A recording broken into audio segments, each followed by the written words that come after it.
part is concrete. Yeah, probably. And so they came to city council because the concrete was not 80% impervious. And so they had built the whole fence, and then Mike Alexander said, you can't do that. Hello. And tried to tag their house. So they came to city council to get a variance. All right, we are ready to start when you guys are. We actually don't currently have a chair, so if anyone wants to be acting chair to run through the agenda, it's a short agenda. We're just actually selecting a chair if the board wishes to do so. I can do it for now. It's pretty easy. Wonderful. Thank you. Appreciate it. And we are ready when you are. We're live. All right, I guess we will call the Board of Adjustment meeting to order. It is 6:02. We'll do a roll call. Brad O'Donnell, present. Just go down there and run it down. Kevin Shell, present. Jerry Spitell, present. Ellen Wilson, present. Keith Martinson, present. Bob Turner here. All right. It is 6:03. We'll open the meeting to public comments if there are any. I assume there is not.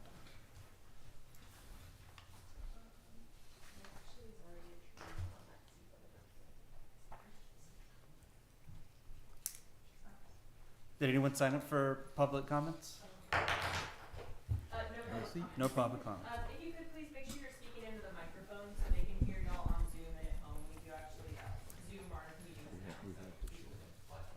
now. All right, then we will move on to item number 2 of the consent. Brad, we have another council member. Oh, okay, yes. Would you like to state your name and that you are present? Susan Hinton. Okay, great. Well, then we will move on to item number 2 of the consent agenda at still 6:03. It's discussion of possible action of the minutes from December 2nd. Anyone want to move to approve the minutes? Brad, I'd move we approve the minutes. All right, I will second that. Minutes are approved. Move on to the. I need to vote. You need to vote. Oh, we do? Yes. Okay, let's vote. It's fine. All those wanting to approve the minutes, say aye. Aye. Do a roll call vote, sorry. Oh, do we? Yes, all the votes are supposed to be by roll call. Oh, for Board of Adjustment. Yes. My apologies. Okay, we will do a roll call. I guess we'll start down there with Bob and, Yay. okay? I guess you need to state your name and then say yes or no, right? Yay or nay? Yes. Okay. I'm Bob Turner. Yay. Well, thank you for participating. Kevin Shell, yay. Jerry Spitell, yay. Brad O'Donnell, yay. Ellen Wilson, can't answer. Keith Martinson, yay. I actually haven't been sworn in yet. Does that matter? Could matter. That's okay. That's okay. We You won't can need- just you bow don't have out, to- just say you abstain. Okay. We got enough to pass. Okay, so the minutes from December 2nd pass. Can we move on? Yes, I think so.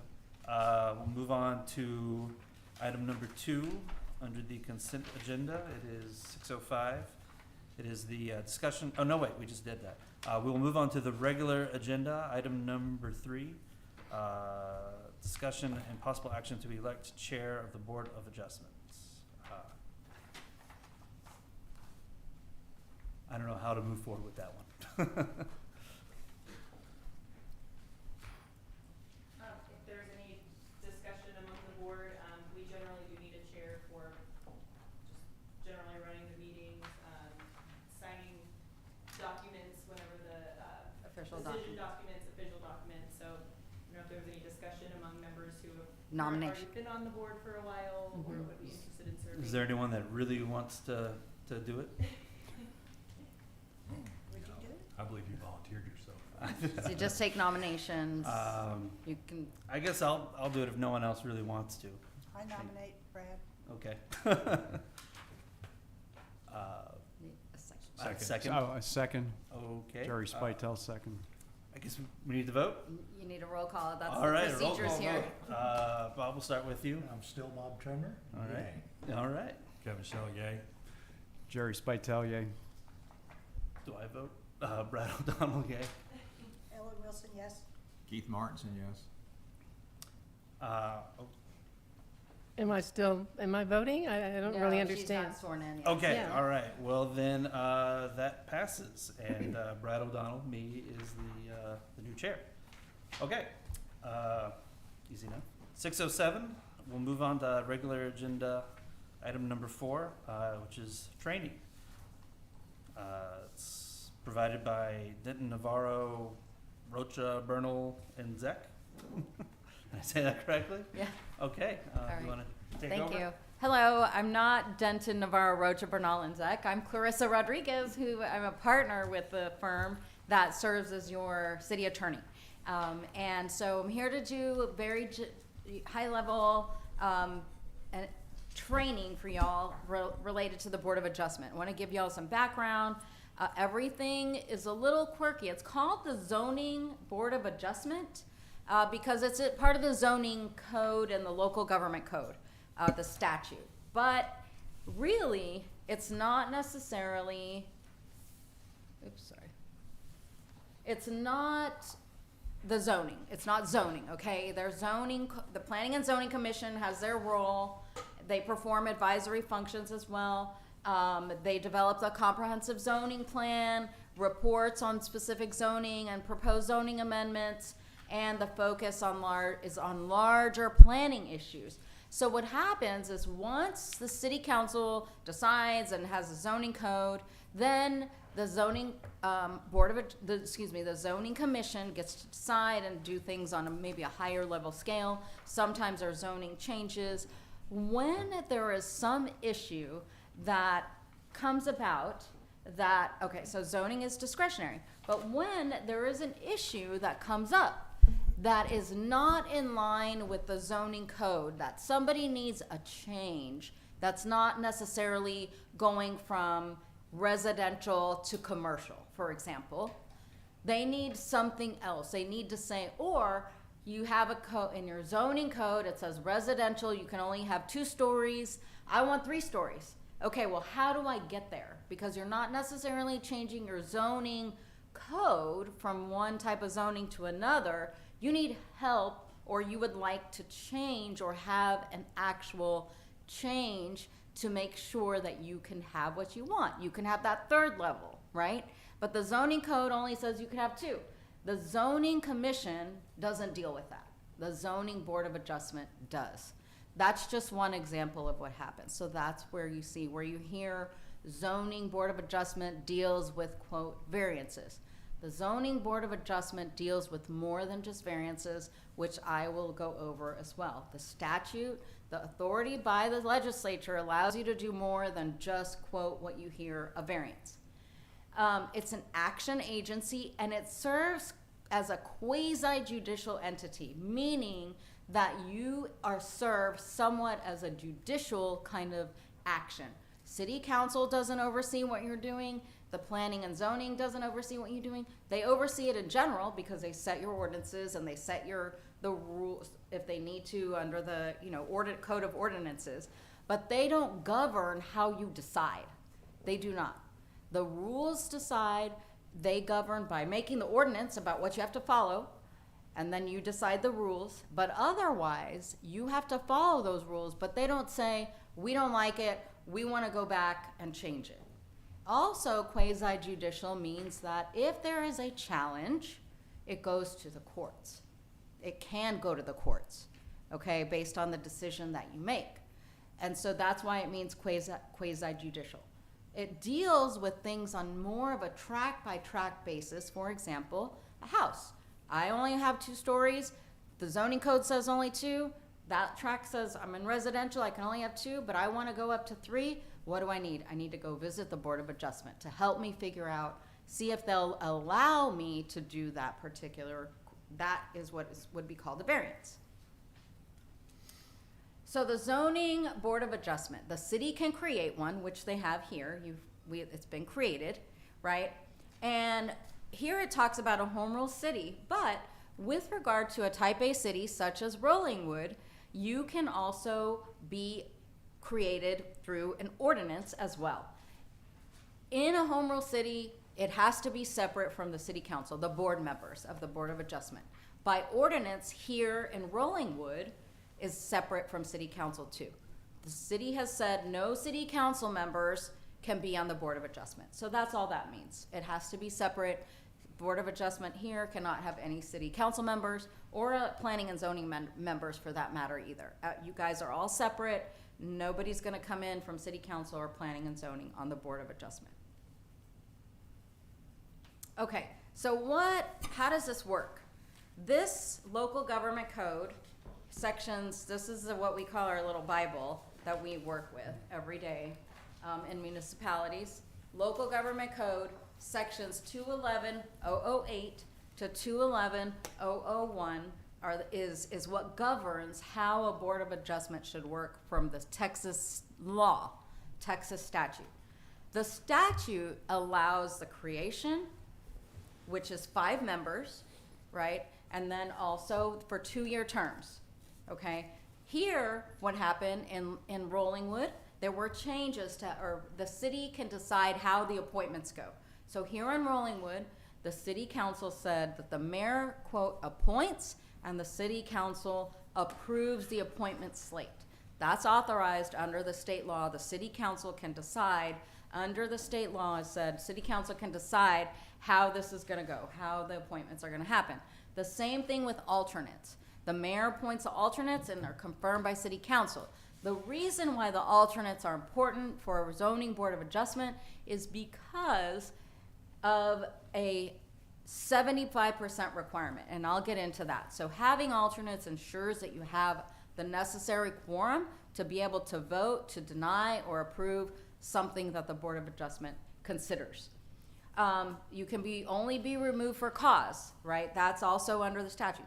And the city council has decided that you're only going to be removed for cause. So that's a legal term. There are certain elements that you have to meet for cause, but that's the way that you get, unless of course you resign or your term limited out as well. And of course, obviously, if you have questions or comments now throughout, please stop me, or we can handle those at the end as well. So going into additional explanation about the statute, alternate members are appointed to serve in the absence of one or more of the regular members when requested by the mayor or city manager, where this is by ordinance here. So the reason, again, like I said, why it's important is because each issue that comes before the Board of Adjustment must be heard by at least 75% of the membership. So there's 5 members, so it's always got to be heard by 4 people. If you have less than 4 people, I mean, you can't. There's not going to be a meeting. You cannot consider the issue. The law says in this book that you have to have 75% of the members have to be present to hear this issue. Now the members, what does that mean? It means everybody, 75%. That language is really important, 75% of the members, not if they're present, not voting, any of those, that crazy language. 75% of the members. I have a question. I'm sorry? Do they have to be here in person? They can, We've had hybrid meetings. that's correct. I mean, as long as it's noticed properly for having somebody to be present, separate and not present physically, as long as that's noticed, then yes, that's fine. I've got a question, I think it's for Ashley. Do we have like a best practice if one of the regular members knows they can't be here or something comes up? How much warning should we give you? I'll say generally, when we call for meeting availability, we kind of keep track, of course, every regular member who says they can attend, and then we keep track of the order that alternate members respond, and then so in the event that a regular member can't attend, we would contact then the first alternate member that said they could respond and bring them in. So, obviously as much notice as possible, but that's not always, practical. So if you're ever unable to attend, generally we end up with 5. We try to bring 5 anyways, so that way if one person's unable to make it, we're okay. But usually we have more flexibility with this board because of the alternates. But do we think of the members as being somewhat interchangeable? So if I'm like, I'll probably be here, but I might be questionable 3 days from now, I should just let you know and bail out and let somebody else come in? What's the best practice there? Because getting 4 you have to have, getting 5's better. Sure. generally, if we only, like, if we knew we were right at quorum, like if you said, you know, you couldn't come and we only had 4, we would probably ask the group again and try to maybe reschedule so we had a little bit of a cushion, because, you know, sometimes things come up. Generally, I mean, you could say tentative, and then if you are able to make it at the last minute, we could let an alternate know they don't have to attend, that kind of thing. So, Thank you. sure.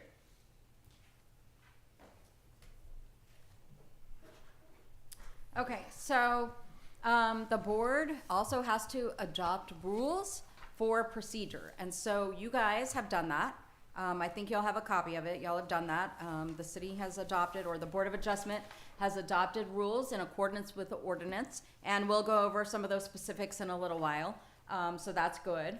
And the presiding officer, which would be the president or the chair of the Board of Adjustment, may administer oaths and compel attendance of witnesses. So if you need to have hearings for a variance or something like that, you can, the chair has the authority under the statute and the rules to be able to compel witnesses to be able to hear and consider issues if you have concerns or want clarification as well. That sounds pretty serious. I'm sorry? That sounds serious. Yes. Compelling folks. Yes. Yes. They've got power. Yeah. All meetings shall be open to the public. That's not just in your rules, that's by statute as well, that anything that's heard by the Board of Adjustment has to be open to the public. And again, each case must be heard by at least 75% of the membership, so that goes to answer the question about the attendance. Okay, so minutes are required, which are also part of the Open Meetings Act. You've got to keep the minutes. They can be under the Open Meetings Act. It's called you can record minutes, or just kind of, you know, the same way the city council keeps their minutes, just really brief, doesn't have to be super specific, as long as you have the minutes, and indicating the vote of each member. So in your rules, it says you have to have a roll call vote, so we're just following that. So each member, you record the roll call vote. So every vote has to be a roll call vote? Yes, For under the approving rules. minutes, for doing anything? Doesn't, it specifically says all votes shall be by roll call. Okay.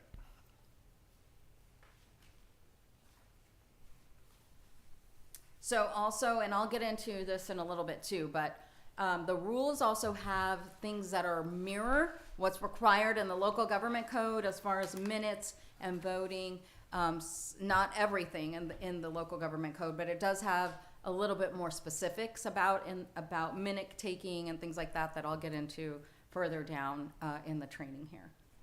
And the board shall keep records of examinations and other official actions, meaning that in addition to the minutes, if there's a staff report, if there are photos, if there are any sort of things that come up with regard to the actual request for a variance, a special exception, or an administrative decision, all that has to be kept by the board. It's kept with the administrator, which here it would be the city secretary.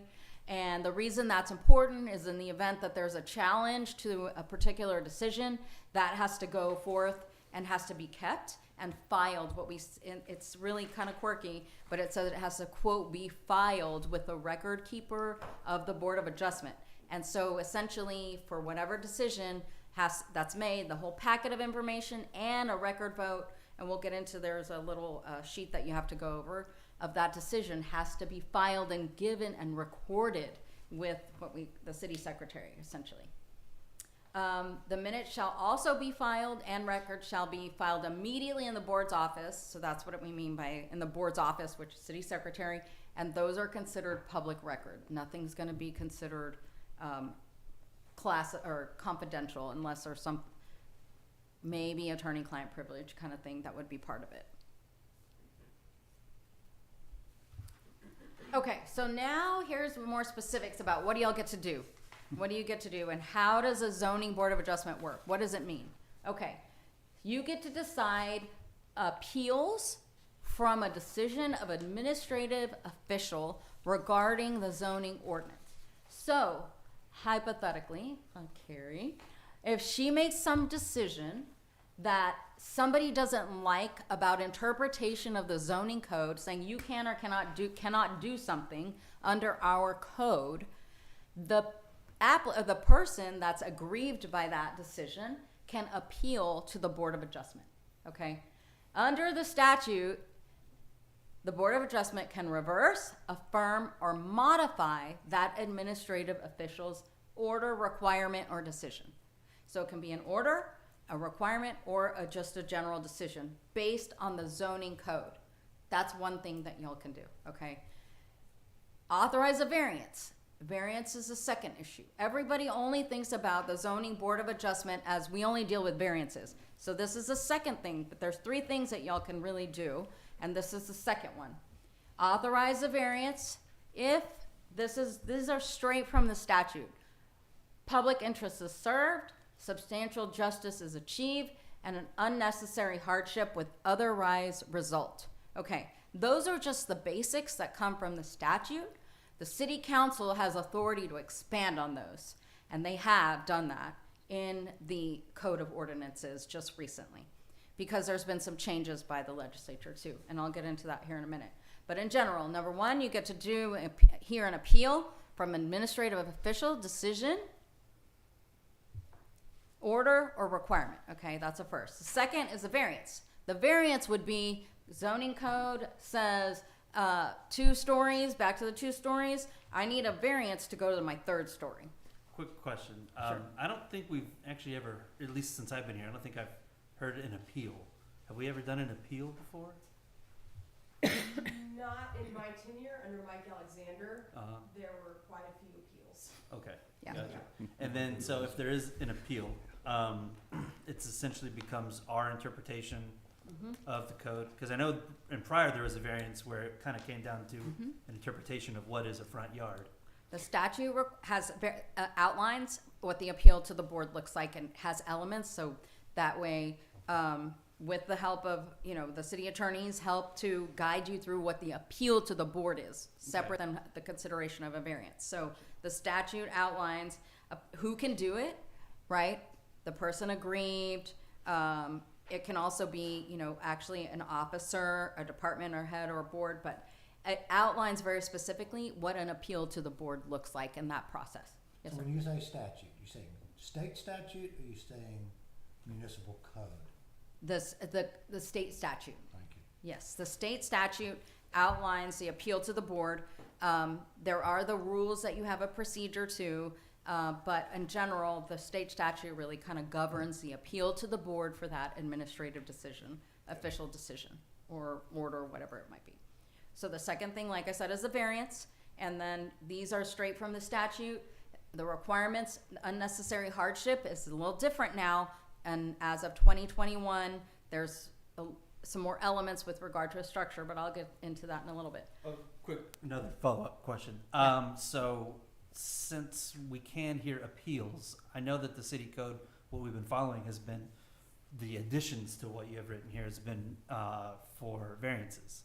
Does our code have anything, do we have any ordinances regarding how appeals are to be run and decided on? It's brand new, it just passed, so I need to look at it. I don't wanna answer off the top of my head. It does, it has appeals based on error. There has one section, appeals based on error. 107-493. I think that's the only section here about appeals based on error as part of your code. Okay, but there isn't anything that Not that I, guides us.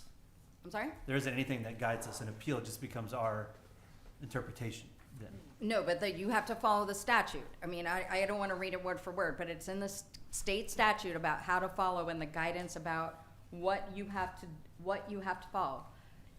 Appeal stays all, it's Sure. It's 211-010 about the appeal to the board. So I mean, there's about, it goes from A to E, about the process and procedure, but there's it's no new to me, so it's just procedures. wondering. Yeah, of course. But that's why this is important, so you understand what the Board of Adjustment can do, right? So as far as the appeal issue, there's nothing in your code of ordinances other than appeal on error, which your code of ordinances is section. 493. Hold on, there's 2 sections. There's sorry, this is a brand new, code, ordinance. Okay, so 107-493 and 107-497.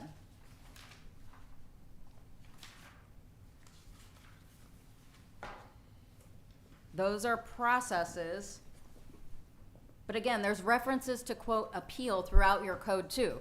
So I don't, that's something that you kind of have to study to understand what happens with the appeal.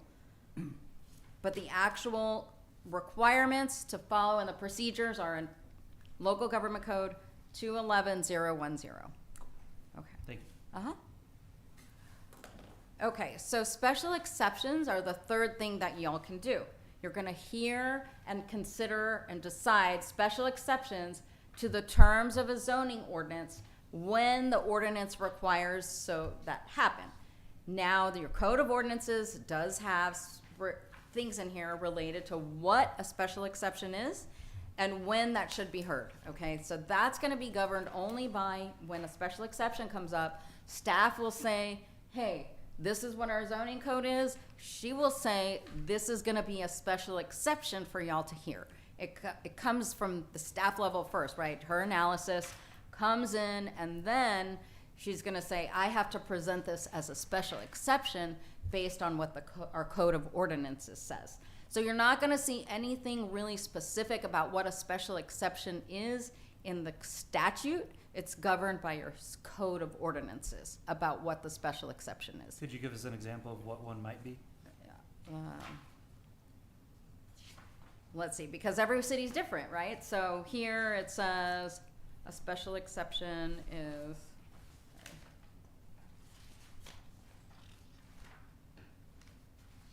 Carrie, can you tell me what section that would be? 91. That's not in the state. Please.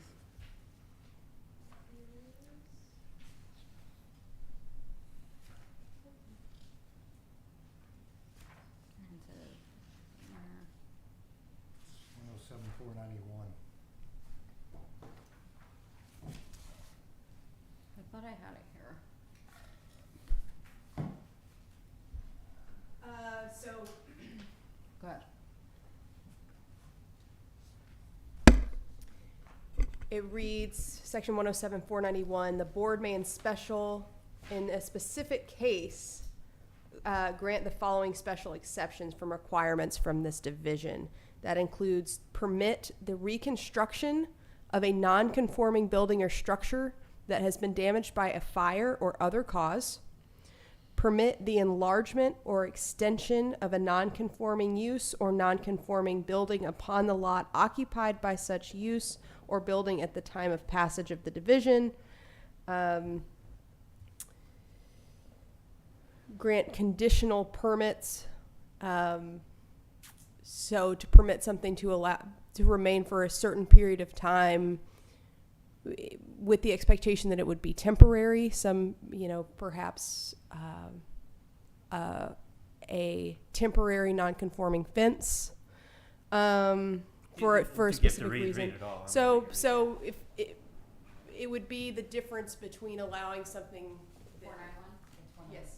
So yes, so if you want to get familiar with those, it's 107-491 are all the elements that the city council has decided would be a special exception to consider, for the Board of Adjustment to consider. And that's it. That's the list. It doesn't go any farther. You're not going to get any more here in the statute. It's a list only established. Now, the city council can, of course, amend the ordinance and to add or take away from that list, but otherwise, that's your list of your special exceptions. She gave like 3 examples. There's multiple. Surprised for as many years. It's A through E. Yeah. Surprised for as many years as I've been here. None of these have come up yet. Yes, sir. B, under that same section, says the board may grant such other special exceptions as may be provided for elsewhere in this division. And that's, okay, that's pretty broad, and so it's gonna have to follow at least at a minimum what the zoning code says. You're not just necessarily gonna be like, I think that's a special exception, because that can be arbitrary and capricious. And so you're gonna have to use your expert and your staff to help guide about whether they believe that that could be a special exception, some sort of other request for a change to the zoning code. But didn't you just say that it has to originate from staff to begin with anyway. It should. I mean, somebody can't just come to the Board of Adjustment meeting and say, I want a special exception, right? So essentially, I mean, I understand your point, but that's just getting into the nitty gritty a little bit too much. Somebody can't just show up here and say, I want a special exception under your code, right? It has to be a process that's involved, right? Yeah. So, and also, you can decide other matters authorized by ordinance under the Chapter 211, Subchapter A. So, if the city council says, you know, for the most part, you are going to be governed in general by what the city council has outlined in the zoning code or has outlined what the parameters are for the Board of Adjustment to consider. You can't just have somebody say other matters is authorized. You know, it's got to be either by ordinance, it's got to be part of the zoning code, what you're going to be considering other matters. So say it may not be a variance, it's not a special exception, and it's not an appeal from an administrative order. It may be something else, but again, it's going to have to be originated with somebody coming to you and you have to talk to staff. I mean, it's not just like some decision that some resident comes to you and says, I want to make some change. Right, it has to have a process and a procedure to follow the zoning, that follows the zoning code. Could I ask a question at this Yes. point? If an applicant doesn't agree with the decision of the board, what remedies does the applicant have? I'll get into that at the end. Yes, there are several remedies. There's an appeal, and then there's, like I said, the quasi-judicial body means I get to go to the court. Yes. So the rules of procedure, which you guys have adopted, y'all have adopted, and in general, they're very thorough, and these are really good, actually. These are very good rules of procedure. So what it does is, I'm not going to read through all of them, but you've got the preface. It kind of just generally talks about what you're going to be guided by with the Board of Adjustment and the Code of Ordinances, purpose and scope, what you're going to do. It's you're considering issues related to zoning regulations, the appeal, your zoning variance, and then your special exception. Election of officers, just in general, right, what we did, there's 5 members and the 4 alternates. It goes over those specifics about the election of the officers, who the presiding officer is and who is the secretary, minutes and records that we went over, how the meetings are run, and that a meeting is necessary to hear the appeals. It says here in section 7 about the voting. The voting has to, the last sentence there in number 7, all votes shall be by roll call, so that's why we're following that. These are the ones that and let me back up. These procedures are passed because the state statute says you've got to adopt your own procedures. So you're just following the statute, adopting your own procedures. These really, like I said, expand on some of the things like the open meeting and some of the other issues that are in the statute. Application forms. An application form, it's very specific about what that application form should look like for an appeal, an order, or variance, etc. It requires a hearing, okay? So, and it has a hearing, it has how much time, it has the process and the procedure for the hearing, and it has about the deliberation, and it also has very specifics about the votings and the findings. The reason it's important to have findings is because, again, you have to submit the record to the record keeper of the Board of Adjustment. And so what does that record consist of? Like I said, it consists of staff information, the information from the applicant. It consists of the minutes. It consists of anything else, but it's all got to be, and the findings by the board. Because in the event somebody challenges it, you've got to have those findings about what the Board of Adjustment found to approve or deny that particular decision. Because the statute also says, and your rules say, that say you approve a variance and staff has like, there's no way that this makes any sense. Staff can also do an appeal, a department or an officer, right? So that's why those findings are really important. The board decisions talks about that. prohibition on ex parte communications.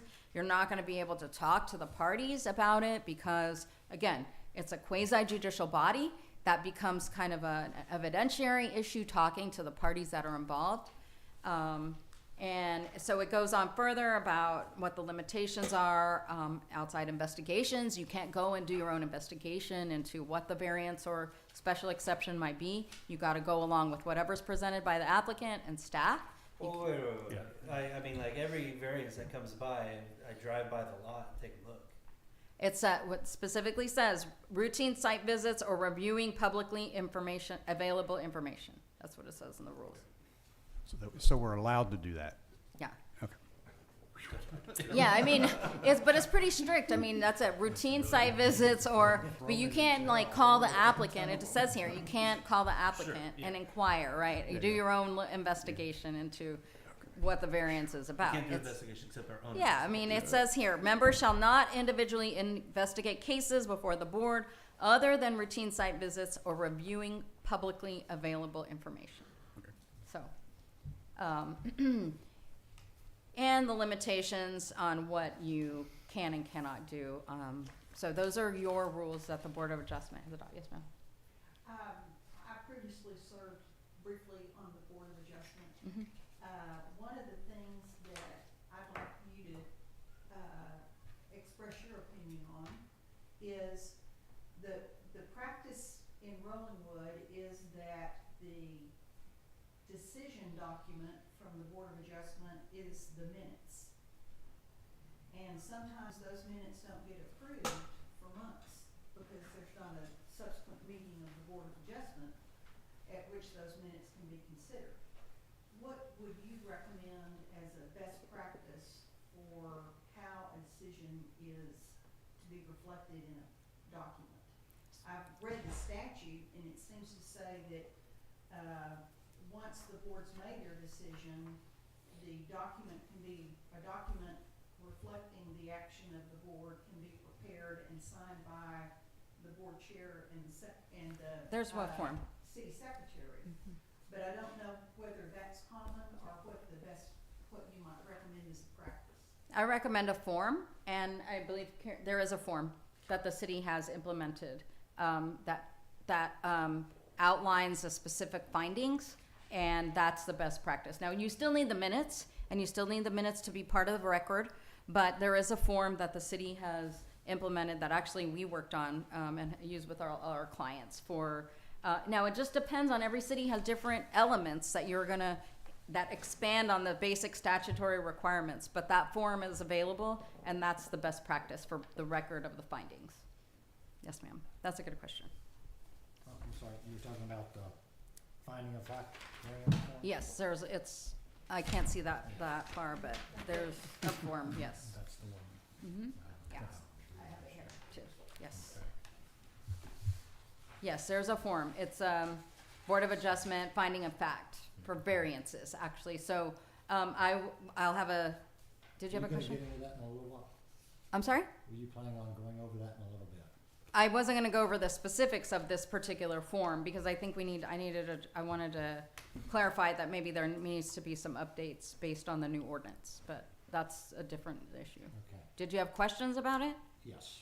Okay, well, let me go ahead and get through the Yeah, training, sure, sir. Sure. So I can just maybe answer, maybe some of your questions might be answered, Okay. through that. Okay, so the procedures, these are just quorum and absences. We went over that it requires 75%.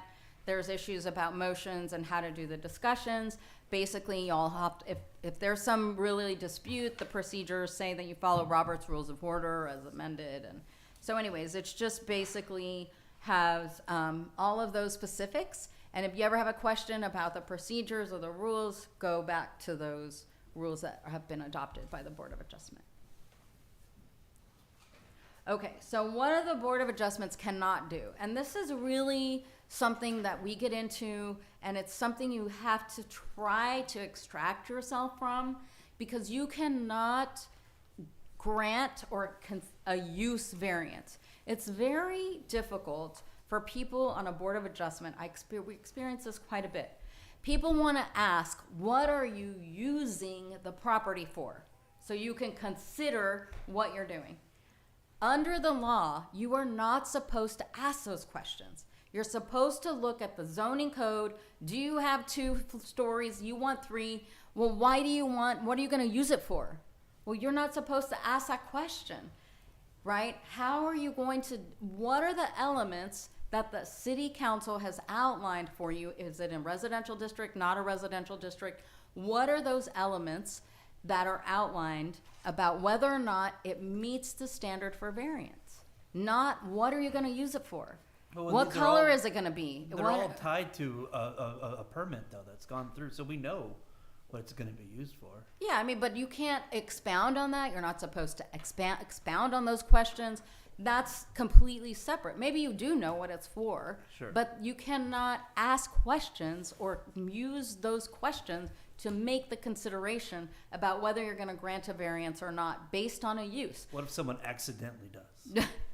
I mean, that's if you say no and then it gets to the court system, that's something you have to consider. So right? if someone accidentally, because I can see it, you want to, we want to put this fence up. Well, why?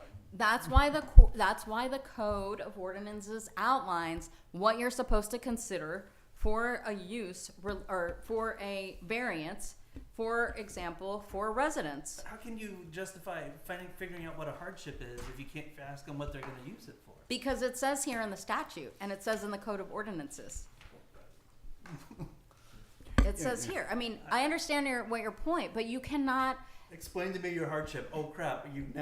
It's voided. I mean, but that's the law, right? I mean, Hardship is not. it says here you have to find the variance is necessary to alleviate the unnecessary hardship. How is a use associated with alleviating the unnecessary hardship, right? I mean, you want to.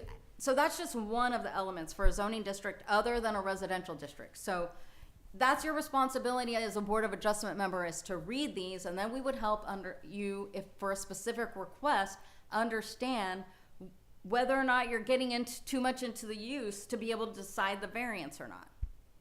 I think we might need a little more clarification on this. Otherwise, every single decision is going to be able to be contested and easily overturned in the court. But again, that's why we have here, granting the variance is harmony with the general purpose and intent of the chapter of the zone and not injurious to adjoining properties or the neighborhood or otherwise detrimental to the public welfare. Okay, well, if you need it for a bedroom, I mean, that's not the consideration here about whether it's injurious to the adjoining properties, right? Is it gonna obstruct their view, and that's the purpose of the zoning code going up? That's different, right? Do you see the difference? Versus, well, I'm gonna injure you because you need another bedroom, versus the code says no higher than 2 stories because that's the higher than the 2 things stories. we're hearing are like, I want this fence to go in because I have a 3-year-old kid and they're going to run into the street. Well, Okay, so let me just back it up. I mean, I think every situation is gonna depend, and so that's the purpose of having an attorney involved, because I have been in meetings when I have to be like, you need to back it up. You're asking too many questions about the use. We're using this to determine whether we're gonna grant the variance or not. Okay. Okay. But they can tell us all they want to. They can tell And you we can whatever they use want. what they say in our decision. That's up to you how you decide what you do. Well, whatever. I guess we can. Yeah, But- yeah. If you see what I'm saying, I'm not gonna say one way or the other. I'm just trying to give you a general idea of how it seems what, like a really what easy Board of way Adjustment- to overturn any decision. Yes, ma'am. I'll ask it as a question so you can answer it. Okay. My understanding has been that for a variance, what you're looking at is something unique to the property that causes it to be at odds with the zoning code. It's not something unique to who's gonna occupy the property or how that person is gonna use the property. It's something about the property that makes it unique under the zoning requirements. That's fair. Yes, that's a fair assessment. That's why it says that it's in harmony with the general purpose of the zoning code. And so the zoning code says, okay, is it unique to the actual property? Am I going up a story because the zoning code says we don't want obstruction of views. Just a basic example, right? The zoning code purpose of the ordinance, that's what you're looking at. Right. Is it unique to the property? Do you need to go higher? Do you need to go higher? Do you need to go higher because, Do you need to do anything? I mean, you could just leave the lot vacant. You need to know what they need it but for. is it unique to the property, not the person? That's why it's a use. That's the difference. Is that unique to the property? Because a use is associated usually with the person's purpose. A person, not the property's purpose. So, and let me just say, I'm sorry if you feel like I'm writing you.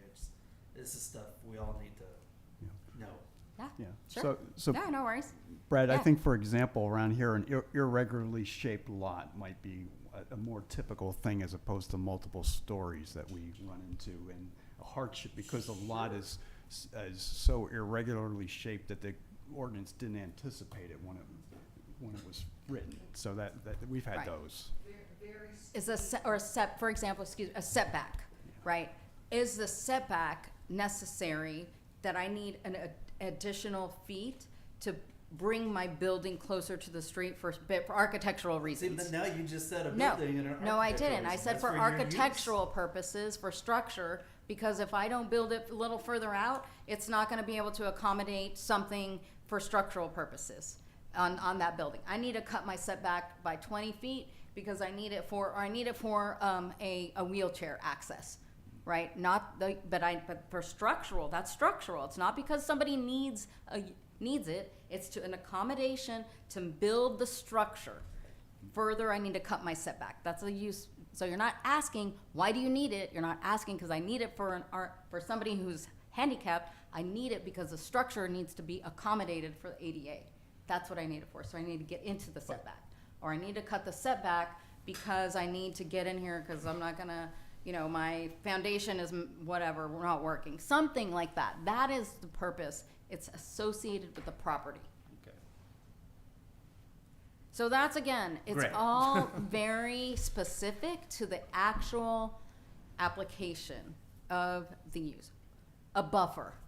The buffer is required 200 feet, right? A 200-foot buffer. Do I need to have a buffer? I want it 75 feet. Well, I want it because it's a hardship for me to build 200 feet over like a 29,000 square foot building. Well, that's a lot of buffer, right? I only want to do 75, right? It doesn't matter why. It's a hardship. Is it a hardship? Why? Does it meet the elements of the hardship? That's another example. So it's just every circumstance on on the variance application is different, and whether it meets the actual elements that have been outlined for each type of structure, or where it's located, the way you have it here in your code. Okay. Is it in a residential, non-residential, or other places? Okay, so that was you cannot grant a use variance. I'm sorry. I hope I clarified some of it for you. Maybe. I think I've muddied my waters more than I've cleared them up. But I can help you We can get move through it on. a little bit. Okay. You cannot grant an increase to the variance requested. So if somebody asks for, they want, a 50-foot, setback, you can't say, well, I'll give you, 75. You need more? Okay, I'll give you 75 setback, right? You can't do more than what they've requested. And you cannot overturn a staff decision, authorize a variance from the zoning ordinance, or approve the applicant's request with less than 75%. We talked about that. But this is different. This is less than 75% of the affirmative votes. That's not correct. Sorry, I needed to fix that. That's not right. It's 75%. There's two things. Let me back up. Two things. It has to be heard by 75%. It has to be considered. And in order to pass a variance, it has to be by 75% as well. 75% of those that Of heard. the members, same thing. Here, heard by 75% of the members, and heard not 9, no, sir, only 4 out of 5. 4, oh, sorry, 4 sorry. out of 5. That's confusing, it's 9 too, so, okay, so it has, for both consideration and passing a variance, it has to be heard by it has to be heard and passed by 4 out of 5 members. Always, 4 out of 5, just, So if we have 4 people here, it has to be unanimous for the people who are here. Exactly. All right. Yes. Can- And if you have 3, then you're not gonna hear it. Yeah, I know, we don't. It could be a quorum, because it could be a quorum, because you have 5 people, right? But under the law, you can't even hear it. You could open the meeting, but you can't hear the variance. I know, it's quirky. If we have 5 people, why can't we hear the variance? Because 3 people makes a quorum. 3 people makes a quorum, but you can't hear the variance because the law says you have to have 4 people to hear the variance. So you can open the meeting, pass your minutes, whatever you need to do but you cannot hear that request under the statute. I know. I got a question for you. Yes, sir. And this could be, you could point me to go do some reading to answer this. I understand that you can't ask somebody what they're gonna use something for, but I don't understand the definition of a hardship. Right, They so, don't have to build a 3rd story. and that gets a little weird, and I'm gonna get into that in a little bit here too. What does a hardship mean? So you're gonna grant, what can you do? What can you do? I mean, Our big hardship is pools. the hardship, well, so for a hardship, it's a quirky, because under the new law, unnecessary hardship for a structure is specific, what you can consider in the code. It says may consider certain elements for a structure.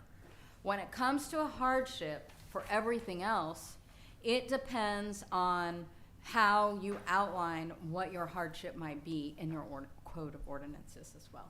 So it does say before that financial hardship or something that you have brought upon yourself is not a hardship. So for anything except for a structure, because of the new elements in the code, if you've brought upon that hardship because, well, just this is what I want, not because it's architecturally required, for example, then that's not a hardship. So that's just one example. So it's not like a bright line of what, quote, a hardship is. It's what your code elements outline, and then also what the state statute says on a hardship. But it's not real specific in the state statute about what an unnecessary hardship is, except for now a structure, I understand the cost part of it, cause now you've got an equation, but I still don't understand the need part. Like, Don't understand the what part, I'm sorry? the part of like, anything you're gonna bring in, why do you have to have, I can't ask you why you need it, but I can't understand the hardship if I don't know what you're. I know, and I'm, that's not anything that I'm allowed to say you can veer from, because I'm just trying to train you to understand that and that's why I get it. I mean, I get it. We deal with Board of Adjustments all the time, and y'all wanna ask the questions further and dig deeper into the need or the use. I completely understand that, because but the way that the law is set up, it's so hard for the members to not want to get into that, right? Because you want to be able to understand and make a decision about it. And so that's why, as much as, like I said, the new code, though, is actually quite helpful in outlining what you need to consider for in a zoning district other than residential. A variance in a residential district, right? It has multiple elements that will help guide you through that. And that's why I say the new code is really good, and your procedures are really good in helping make those guidelines, because it helps to study them a little bit so you're not veering too far in to trying to understand the need or the use. Okay. But again, for the hardship, it's not a bright line. The statute is not super specific, like I said, other than a structure now. And then without, it being imposed upon yourself, then otherwise you have to just kind of determine whether it is or isn't based on the basics of the zoning code. And you just go back to the very, very first slide that I put, right? The very first slide. Those are one of the first slides that I put up, right? It's on slide, let's see. I'll tell you. Slide, hold on.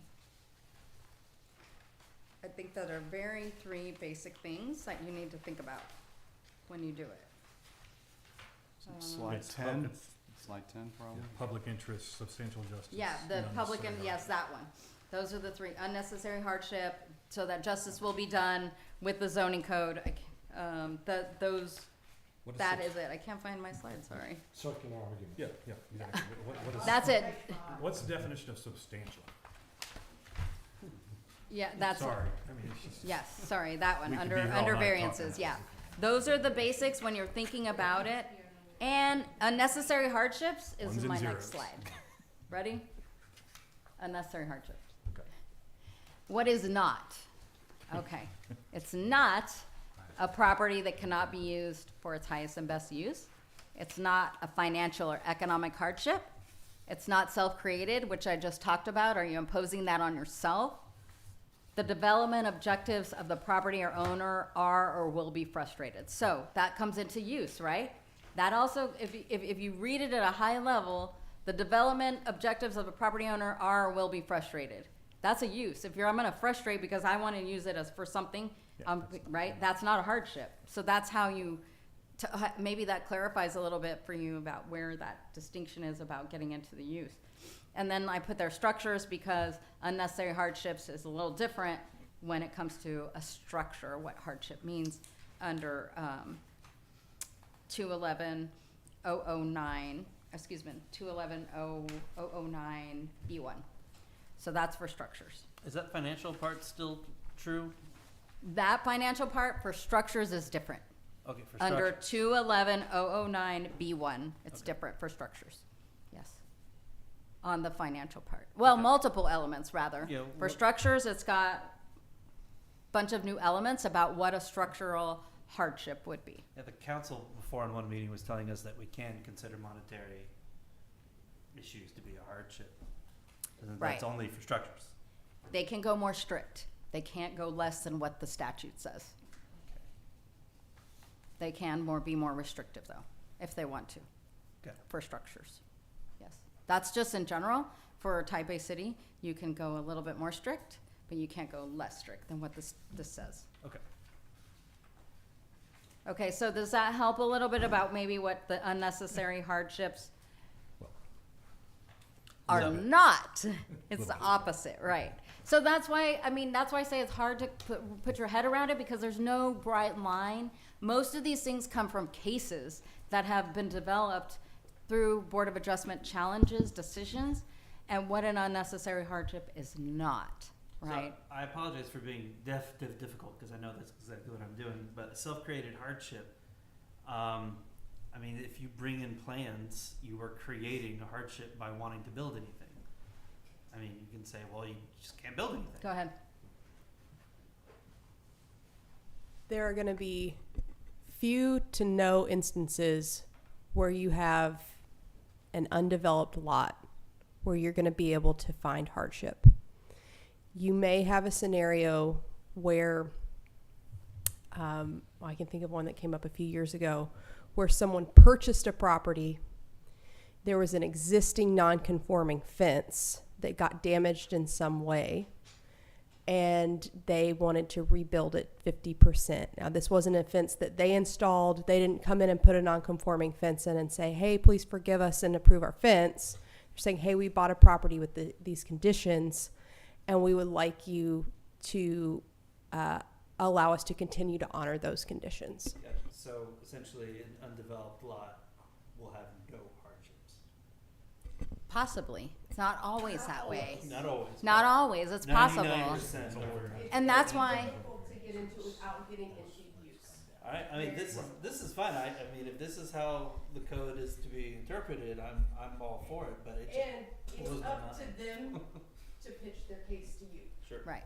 Okay. So. And she does the initial assessment, right, of what the zoning code requires and what it may or may not be, that cannot be used for highest and best use. So staff's going to take a look at that, and then they make the pitch, and then you have to decide where that fits within your parameters of the zoning board of adjustment. So, kind of segueing away, but still kind of in the same general discussion, for non-residential zoning, one of the first things that it says is that the variance is the minimum variance as necessary.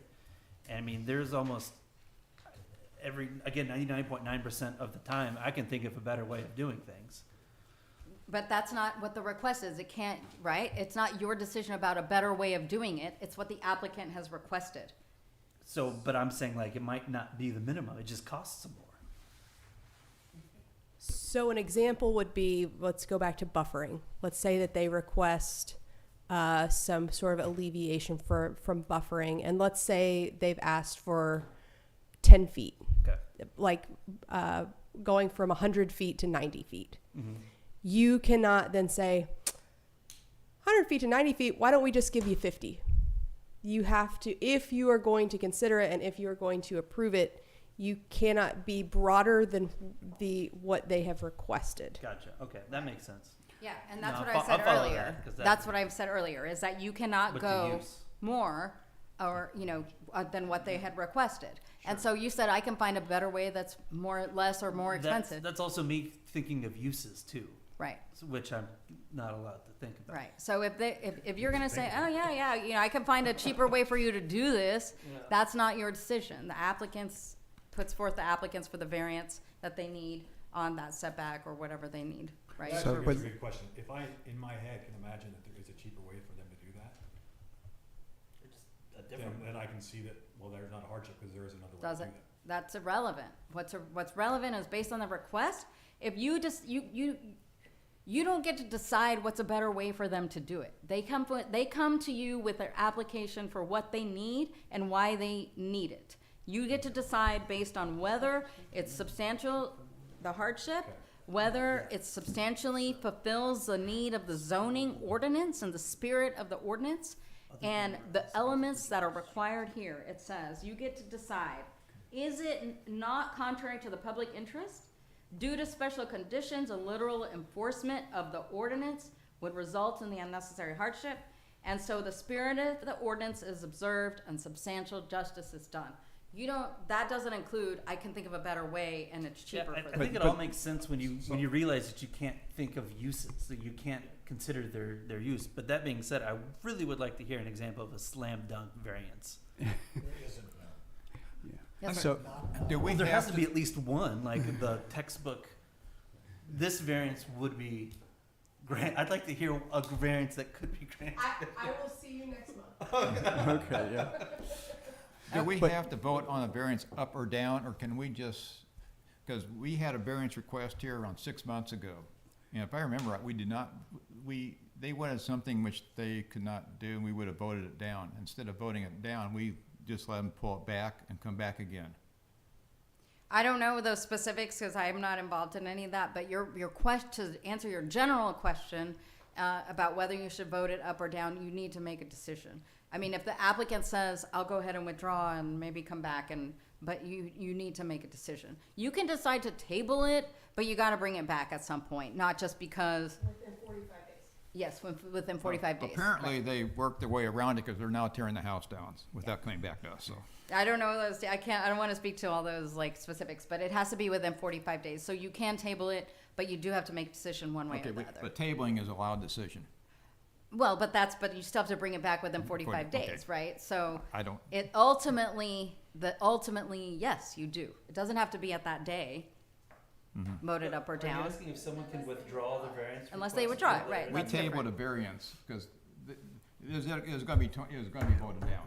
Okay. But for some reason, we talked about ways to work around them. For better or for That's- worse. We're not going to get into this, And but it we're was here tabled. about just general Board of Adjustment training, not like what happened in that situation, because I can't speak to that and I don't want Well, to. my question is, can we table it? And if we do, Yes. yes, but they have to come back Yes. within 45 days. Correct. Okay. Or they can withdraw their application and amend their plan. Okay. And amend it, Okay. right. So it does, so To comply with the ordinance. That's my to question. answer your question, Yeah. yes, you Good. can table it within a certain timeline, yes. So if they would, But then you said, do we have to vote it up or down? At the end of that, yes, unless there's an amendment, then you can change it again. So that just gets in like, right, then you can table it again and it resets the clock. They just put in Carrie's lap, let her take care of it. Sure, I'm glad there's counsel here when we have these meetings. Okay, all right, so, anyways, these are obviously, be cautious, check everything, use your guidelines, treat all applicants fairly, make the proper findings. Objective terms, that's why I said you're not thinking and considering of subjective, which is, quote, the use part of it, as far as variances are concerned, and be attentive. But that's just in general the basics. I know there was some questions about whether or not the code matched the statute. And to answer your question, there's one of the questions that Mr. Turner had to do with whether the new code matched the statute, and it does, because there's a couple of reasons. The statute that you mentioned relates to structures, about 211-009 for B 211-009 under B1, that deals with structures, okay? But also, the city council can outline, which they have done, how they want to make the decisions. So they can go, like I said, a little more restrictive. They have determined that, I'm sorry, please go. No, finish. They have determined that they have outlined in the new code that they're going to outline what to consider variances for a residential district, for a district, zoning district other than a residential district, and also for as applied to a structure, which as for the structure, it follows and mirrors the state statute. For the other two sections, it says must, where I understand that there's a question about whether the Board of Adjustment has to consider certain things as a may, which is discretionary, but the city council has the authority under the creation of the Board of Adjustments and its code to go a little more restrictive. So that's what they did on the specifics, because these specifics in your code are not part of the statute. So they decided for these different areas, non-residential and residential, they were gonna say these findings must be made to grant a variance. And those are the outlined here in 107-492. May I? And 107, 107-492. So under 211-009-4 B1, the board may consider the following grounds, right? A whole litany of things, which is all pretty much the same as in the code. But that's what I'm saying, is that the city council Right. has made a decision to make Must. those more restrictive. And then they go a step further, and then every single one of those must be a yay to grant a variance, correct? That's on this, well, The and fa- so the I fa- think The finding that, of fact. I think that form, we've gotta update it, because I think this was before the amendments were made. So they've gotta follow the new ordinance for purposes of, I'm sorry, I'm not following. okay, then maybe I didn't understand your question. Can you Okay, repeat so it? what I'm saying is, from the state statute, and I read to get ready for this, Mhm. state statute says they may consider litany of things. Code then goes from may to must. Finding of fact not only says, well, here's these 7 things, 2 of them are almost identical, by the way. All findings must be determined in the affirmative for the variance to be granted. So now we've gone from may to must consider to every one of these must be a yes to grant a variance. Yes, And- yes, sir. And legally, that's fine. Yes, that's correct. Okay. Because, that is correct, because the way that the code reads, again, the city council has the authority to implement and adopt ordinances Stricter.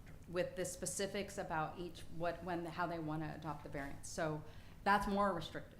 They can't go less They're restrictive, going way more restrictive. I right? thought we had a small little loophole somewhere, though. And as far as I'm concerned, as I stated earlier, there won't be a variance given, Ever again. ever. And so there's, in my opinion, there's no point for this board, and I will resign. Thank you.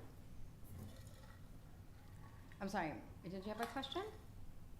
Ma'am, did you have a question? Oh, I was just gonna say that, the decision document that you have there hasn't been amended since the council amended the city ordinance. So it may not Yeah, but I think, exactly jive with the city ordinance. That's the caveat on the decision document. But the city council did adopt amendments to the ordinance to update it for the legislative changes. They kept what rules had been in place, except for adding the additional considerations for structures. Okay. But the decision document hadn't been amended yet.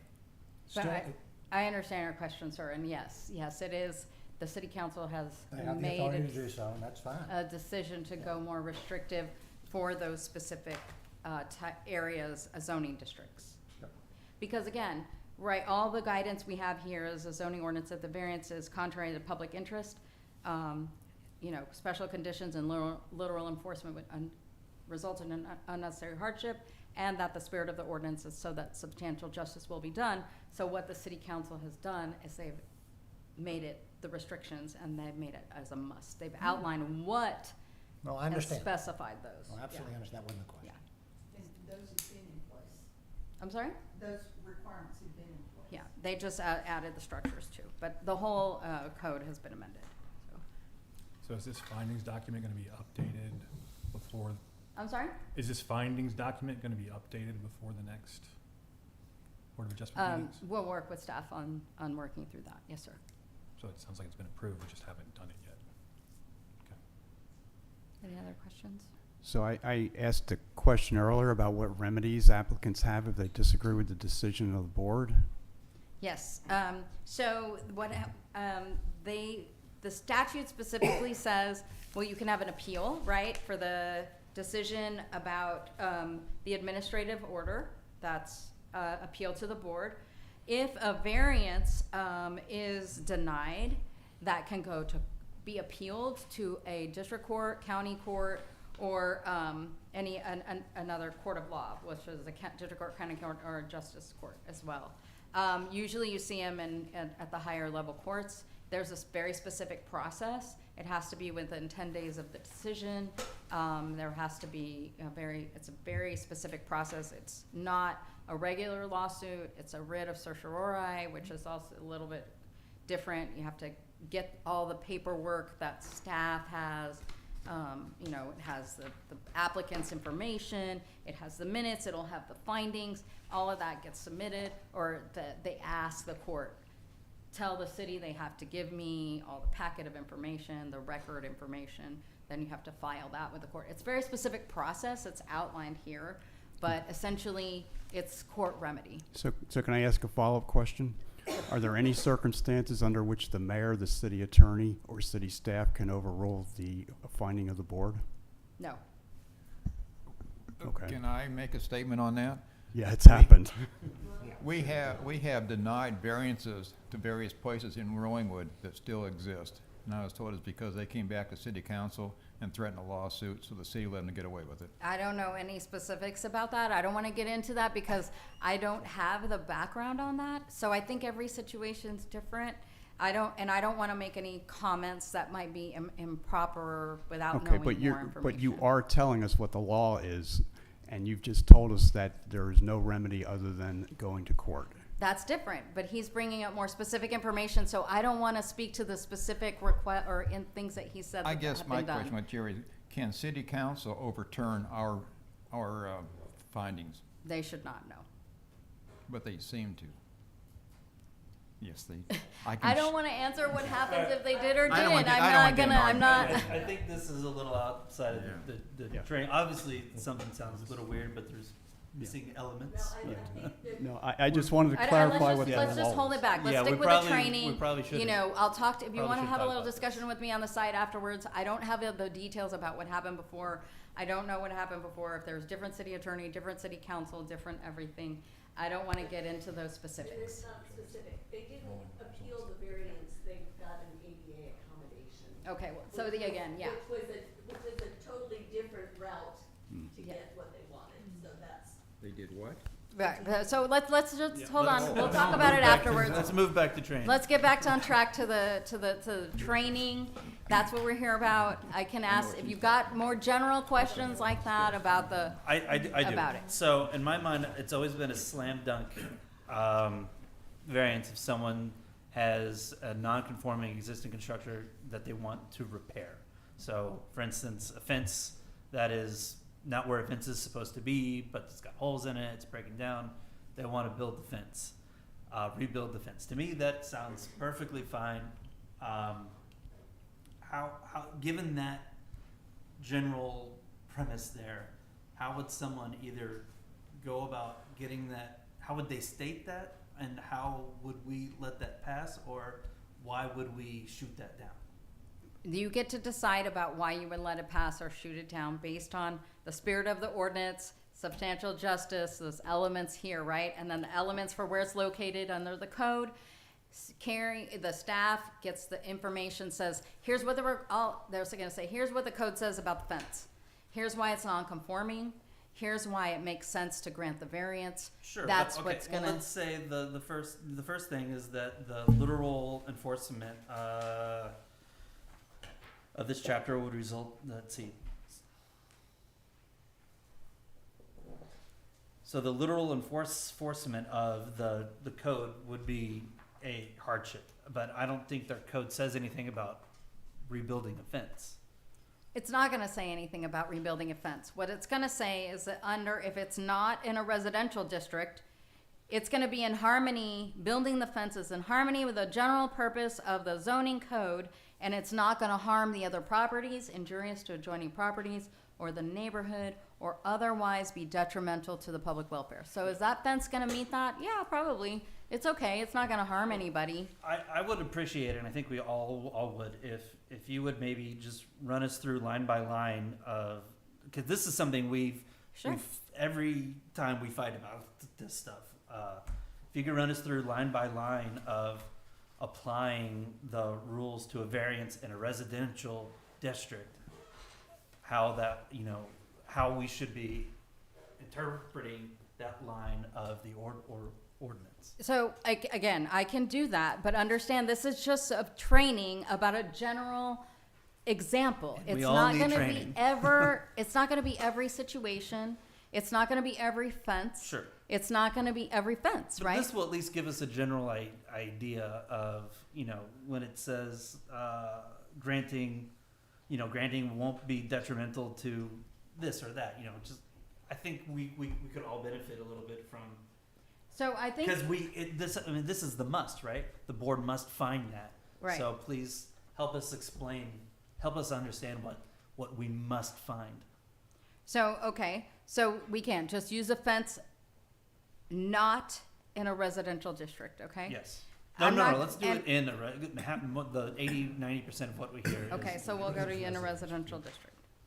I'm not sure people have these rules in front of them right now. Oh, I'm gonna read from this is the Code of Ordinances. Why not use the fact-finding sheet, because that's. I don't wanna, I'm gonna use the updated, I wanna use the updated code. So maybe we can, pull it up. I mean, I can go through that, but understand that we're, like I said, we're, That wasn't handled. we wanna use the I think this updated will just give code. us a better feeling. Sure, for absolutely.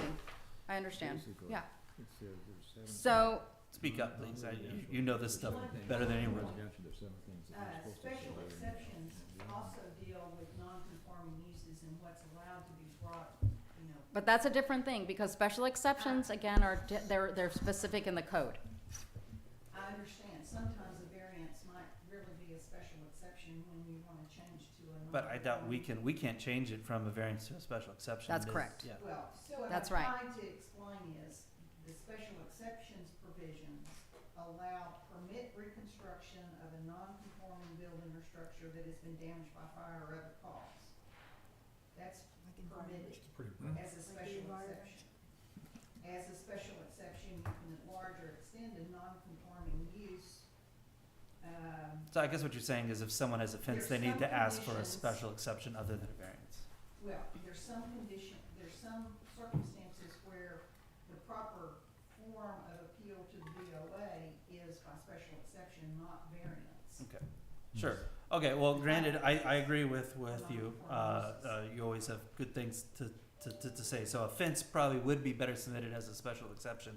But if we could just It go ahead. just depends, right? So that's why she's saying what might be a special exception. Yeah. You're asking me to go line by line. What I'm saying is that every situation is different, right? It's not going to be always a fence variance. It's always going to fit within the special exception. That's why I said from the very beginning, Carrie, your expert here, when that thing comes in, when the application or the circumstance comes in, staff will say, look, I know this situation fits in a variance. It's a variance application.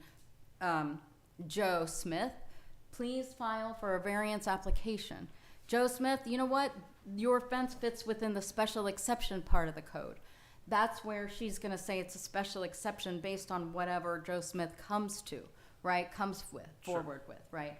Or it might be that it is, she makes a decision, so somebody's got to appeal the decision that she made under, that you can't have the fence period at the end, so they want to appeal that. Those are the three things. Go ahead. So I have a staff question. So if we have an application for variances and special exceptions, let's, for instance, is the an applicant applies for a variance, is the board, let's say for a section of code 107, whatever, 491, is the board allowed to grant a special exception to a variance request? Right, so that would be something that you have to analyze, that you say, look, you're applying for a variance, but I don't want to make you go through that variance process. We're going to deal with this because it fits, like she said, within the special exception. So for you to be able to tell the applicant, you don't need to go through that process. We're going to handle this issue as a special exception because it fits within that list. So I have to tell them before I post the public hearing that it's a special exception or variance? Yes, Okay. yes, right. You shouldn't even get to the point if you know it fits in the special exception, like she said, in whatever might fit in that category. If it fits within whatever city council has already said going to be considered a special exception, you're not even going to get to variance process. You're going to work with the person, not a variance application. We're going to say, all right, we're going to start it off and it's going to go forward only as a special exception because that's where it fits with your circumstances, what's going on with you, the structure, there's fire, whatever it might be that fits within that list versus, okay, well, I need the setback, that's going to most likely be a variance. I need to cut my setback or more of a setback, whatever it might be. Okay, so you want to go through a specific example. No, it doesn't have to be a specific example. If we can just go 80% of 90% of what we see is the residential district variances. And so if you could just help us understand, if you could, define the legal wording here to help us get a better feeling for what we must find. Okay, so this is for the residential. Yes. Okay, so the So variance the seven items that we must find. Okay, variant. The variance is a minimum variance that will make possible the reasonable use of the land, building, I think you're in B, or so we're going for C. We're looking at the fact finding document.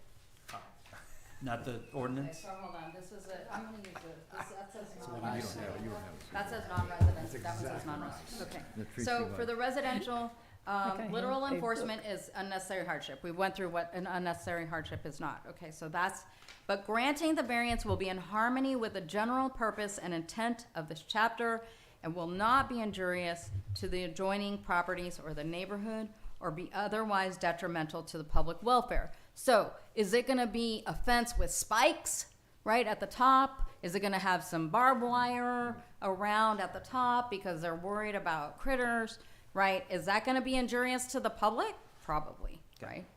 Something like that, okay. So the harmony with this chapter, this chapter being the zoning? Yes, Okay. the zoning, correct. Because the chapter is bigger than just the the Board of Adjustment section, Sure. when you say chapter, it's the zoning The code. zoning code, okay. Yes. So the purpose of fences or however fences, whatever they might be in the zoning code, are for safety, sometimes it's for aesthetics, you know, it could be for whatever, however they may want. For actual, so they want wood and you require metal fences. I'm just making this up, obviously, right? Sure. So is that with the spirit of the chapter? What's really the intent behind that? For what did city council envision, wood versus metal fence, steel fences? You know, you kind of have to think that through. It's not going to be in writing for you. Yeah. You just have to kind of guess what that might be. Okay.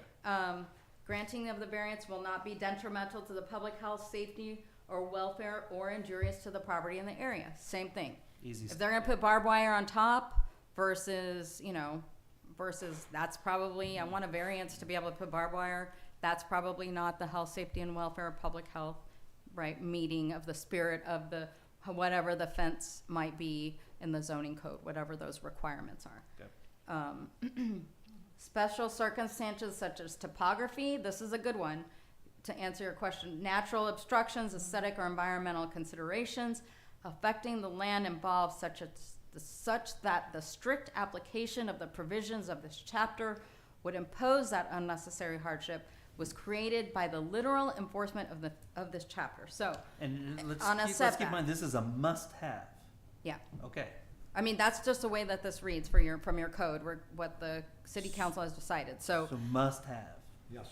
yes. So, Every one for of these. example, if there's a right, if the topography is odd, and because of that, you need a smaller setback for architectural reasoning, right? That's a hardship that you have no control over.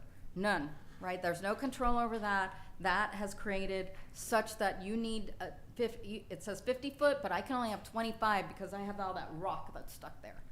So essentially, if I read this correctly, every variance has to have a problem with the topography, the natural obstructions, aesthetic or environmental considerations affecting the land.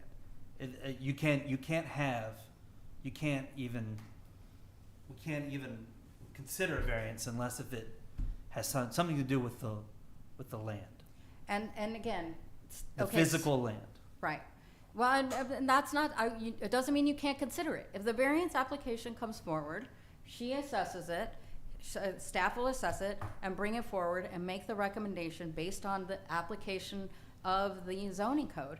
And then if the applicant says, look, I have this fence, I need it built, I gotta go around this rock because of the topography, and Right. even if she says for whatever, or staff says for some reason, I don't believe that they need to do this. I know they can do it this way, or that the topography does not affect it, but the applicant comes and says, it does affect me, and for whatever reason they convince you that it's not their own making of their own, then you get to vote for it. Okay, so this is probably the most important one then. The variances have to, so someone comes to us about a fence and it being a safety thing, if it doesn't involve the topography, doesn't matter, we can't hear it. Someone's doesn't mean like, you can't children hear it. will die. It doesn't mean you can't hear You it. can hear it, you can't We can't approve it.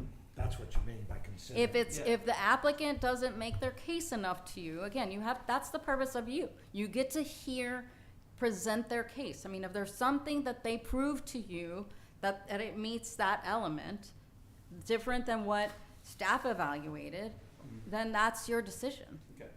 All right, this Yeah. is important stuff. Yeah, that's your decision. That's not the only element. I mean, all Sure. of them, right? Yeah. If they make their case to you, that something very that they restrictive prove it, one. that they prove it to you. Okay. The granting of the variance will not have the effect of preventing the orderly development of other land in the area in accordance with the provisions of this chapter. Again, if you have an area that says in this residential type of zoning district that you can't have fences, and I wanna put a fence, whoa, is that really in accordance with the provisions of the zoning code? What was the purpose of no fence versus a fence in this little, residential area? Okay. If applicable, there is sufficient water and wastewater capacity, fire service to serve the applicant's land as developed under the variance without detriment to the other property within the city. I mean, that's pretty straightforward. Usually you are gonna have that. Say it doesn't have it, If applicable. right, So, if it applicable. So it doesn't, so if it's in a But- new area and it doesn't have residential and it doesn't have those utilities available yet, but it's forthcoming. do they need to prove this? It depends, right? I Can we mean, assume it? I'm sorry? Can we assume that everything's fine? That's again, it also has to do with, staff's gonna assess that. Is it sufficient? If applicable, that's probably gonna be a little more, specific coming from staff based on where the uses are for, and the capacity of the service, right? Because you may not have it, but maybe part of your future land use plan, and there is gonna be infrastructure built at some point, right? Because it says, service available to serve as a, and without detriment to the other property within the city. So it depends. It's not, that's gonna be more, But if we must find this, right. how do we prove this? How do we assess that this is? Hmm? It's the applicant has to decide, and staff So does the evaluates applicant have to it. get fire flow calcs for a variance? Yeah, I mean, it just Every depends. single applicant has? It depends on the zoning code. You have to just, like, you're trying, you have to kind of just take a step back, right? Because every circumstance is gonna be different. It's not gonna be every single circumstance, right, that doesn't have that particular issue, right? It may already have it, but if it doesn't have it, how do you prove it? Well, the applicant has to prove that I told staff I'm gonna get it in right now, and it's not gonna affect development. And she's gonna say, yeah, that makes sense. No, it doesn't. And then they'll come and say, yes, you know what? I'm gonna put it in, and it's not gonna affect anybody. How do we as the board know that, someone in an old established residential lot that we all assume has, that the fire stuff works there, like, I mean, if this says that, that there is sufficient water and wastewater capacity, I mean, this is so much, that water, wastewater, I mean, If you're putting in a fence, that's not gonna impact the water. that's not what it says. It says that so now it's the applicable part. I guess if you're putting in a fence, I mean, fences are wood. Fences catch on But that's what fire. we're saying, is that you've gotta, right, you can't hypothesize exactly every circumstance, right? If this offense, if we're just, you asked us to you wanna walk through one circumstance with the fence, so we're just using the fence in a residential area. Sure. I mean, it could easily be a house, though. Does this, but that's what we're talking about. We're walking through the circumstance with the fence first. I'm the applicant, and I come in and I want a fence, and we're walking through, I'm in this circumstance, and I'm in asking for the variance here. If applicable, does it matter about the fence on this one? Maybe not. Maybe not. Because maybe if you're gonna say, I want a fence, I want it to be a metal fence, and I have to dig into the ground, is it gonna hit something? Is that gonna affect the land developed without a detriment to the other property? Maybe. So it just depends on that, right, too. Sure, but In practicality, unless this factor is a part of the building official's reason for denying the permit, if there's, in practical terms, once the case comes before the zoning board of adjustment, you can ask Carrie, does this affect water, wastewater, or Right. fire service? And she's gonna say yes or no. Right. So when it's not a contested issue, it's an easy thing to have the building official confirm that this. sure. I think that is a perfectly logical way to, for the intention of it. I'm just reading the must. If it's contested, they're at the end of the line, they wanna put in a humongous swimming pool, there's not enough water service under current capacity, would be an example. She's gonna say, no, not enough water service there. But unless it's a variance from code, we won't even see that. Right, exactly. I mean, that's just it. Exactly. We're talking about variances, we're not, and if there is a problem, I think Carrie would tell us, and we Right. can go to And Carrie. if there's not a problem, she'll say that. Yeah. You'll know, that's why I keep referencing, and there to Carrie, that's why I keep referencing. The staff has, the minute it gets to you, you're gonna have an assessment from the staff perspective, No. all of these elements, right? This is great. This is great. Now we know that if staff has to bring up that it is a problem with that for us to know if we need to consider that. Right, or, and then the good enough. last one, from which circumstances or conditions from which relief sought are not solely of economic in nature, right? So that's easy, that's an easy one. But to her point too, and as I keep saying, staff's gonna evaluate this, Yeah. and then the applicant gets to say, no, I don't agree with staff, and here's why. Here's my engineering plans, here's my water expert. I have enough water for the swimming pool based on my engineering expert and my water guy, so here's why. Here's all the other things of water resources around, there's a water line here, and I'm gonna connect here. So guess what? I don't agree with what staff said. That's why I should have my variance. Because it does. So that's It does. specifically for if someone's is I guess trying to, if the city says that there isn't enough of whatever, water or wastewater, that's the only time that would come up.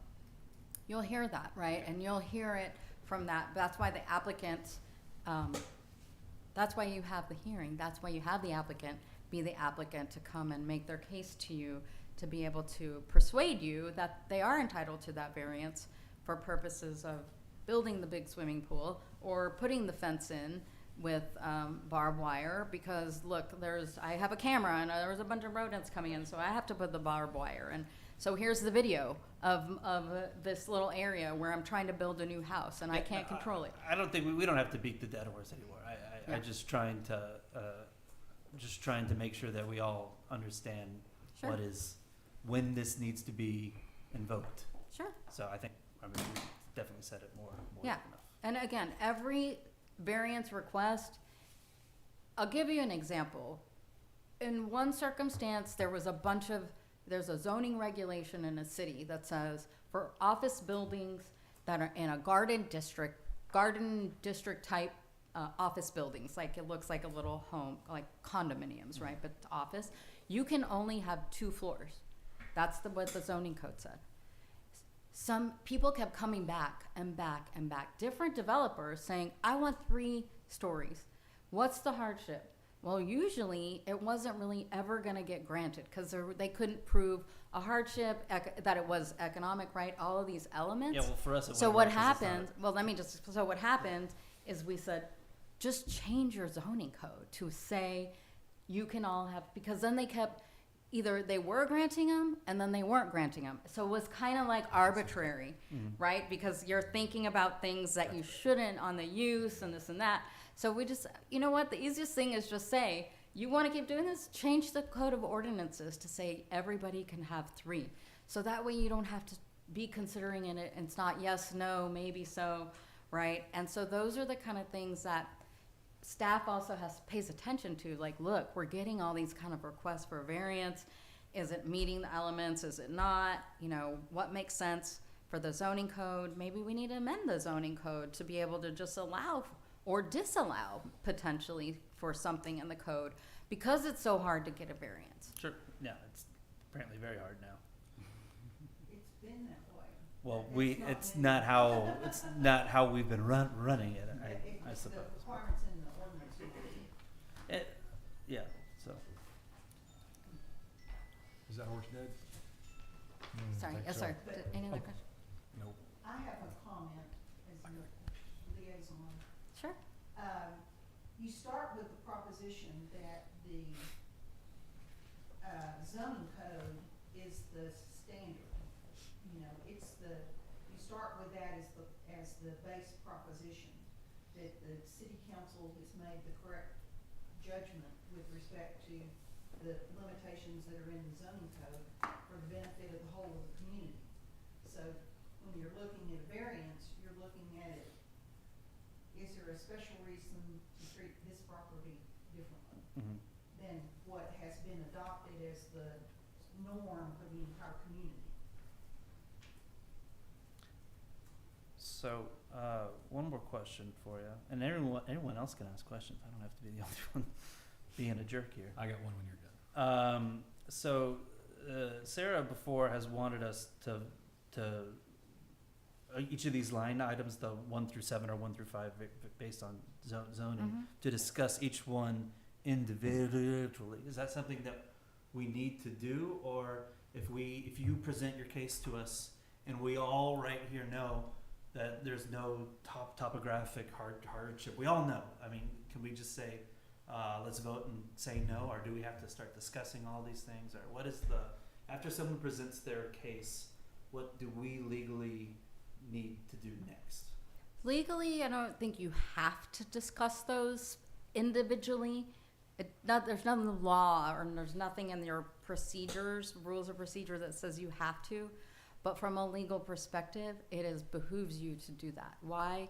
Because if you're gonna make the findings, then you have kind of a consensus that you're voting yes, but you're making all those findings specifically. Is there any maybe give or take on that if we know the variance is gonna be yes, or, I mean, we'll get a general idea of Yeah. how it's gonna vote. Yeah. If it's gonna be yes or no, that from a council, from your standpoint, if you were having to go through a lawsuit and defend this, is there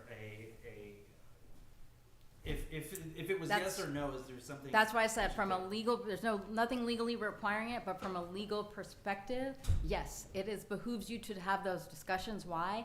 Because the minutes are going to be part of the record. So if there is a lawsuit, we have that evidence about each element that you're saying, here's why this one meets or doesn't meet. Here's why this element meets or doesn't meet. Okay, so for instance, if we say this doesn't meet this one element, there's no point in discussing the rest of them because we're going to say no. Do we need to discuss them all from your standpoint? From a legal perspective, I mean, probably not. As it's more important If it's yes, right? No, it's more important if it's no. Really? Because the no is when you're gonna, if you deny the variance, that's when you're gonna get judicially challenged. So discussing So the one reason why it's discussion denied. For the court to, for the record, it's gonna have all the minutes and it's gonna show, and a judge is gonna review that. And the judge is gonna see all of those things that you discussed about why you said no. Versus if you granted it, and the only person who's gonna challenge a granting of the variance, if staff is so like, oh my gosh, most likely that's where it's gonna come from, right? They're gonna appeal that. Or, take it to court, which is very, very rare. It's zero. So the discussion about the no for the elements is what's important, because that way, if and when it gets judicially challenged, part of the record, like I said, is the minutes, and the judge is gonna see all that discussion, because the judge does not have authority except to consider what y'all considered. The judge does not have authority under the statute to apply a different standard than what y'all considered. So that's why it's important you discuss the no, because the judge is applying only your rationale, not his own. Okay. Not his own rationale How do in you the typically challenge, see in a that? court challenge. How do you typically see that in a well-functioning, well-oiled Board of Adjustments? No, that's good, because those are rare. Okay. It's hard. No offense, but just as a joke, right? I mean, it's Board of Adjustments have a very tough job, and so it's hard for people to get their head around how to actually make this work.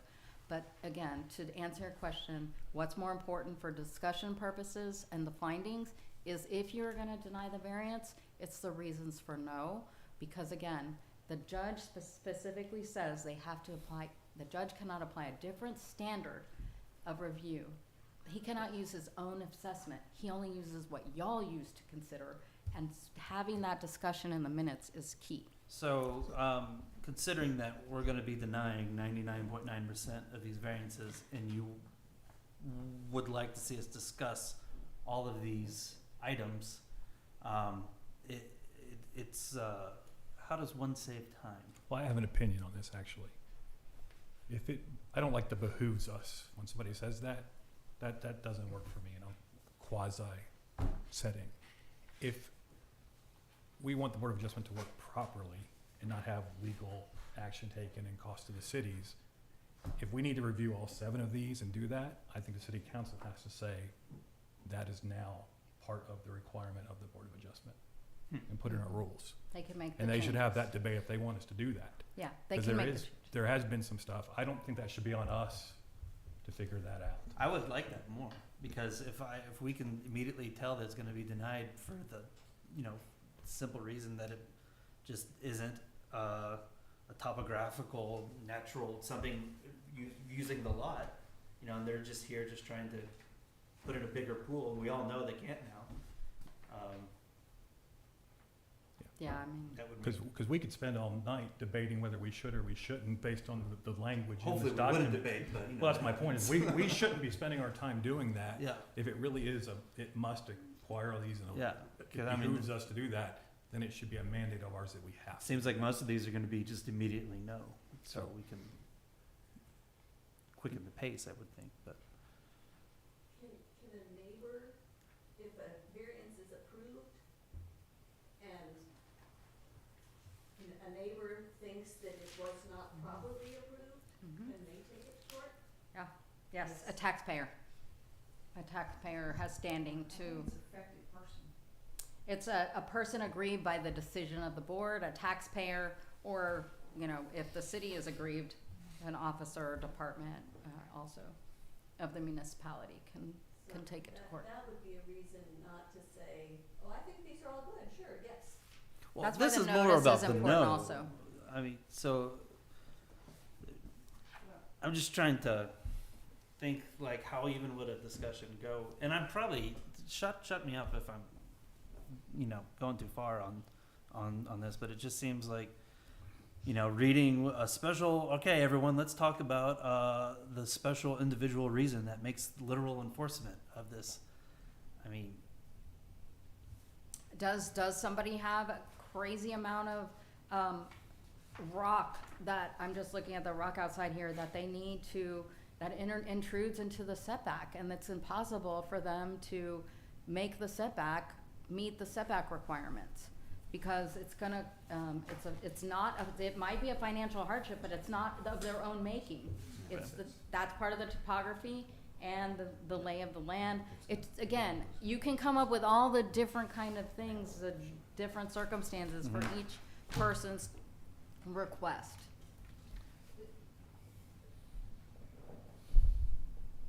What the court on appeal is looking for is, did the Board of Adjustment exercise reasoned decision-making?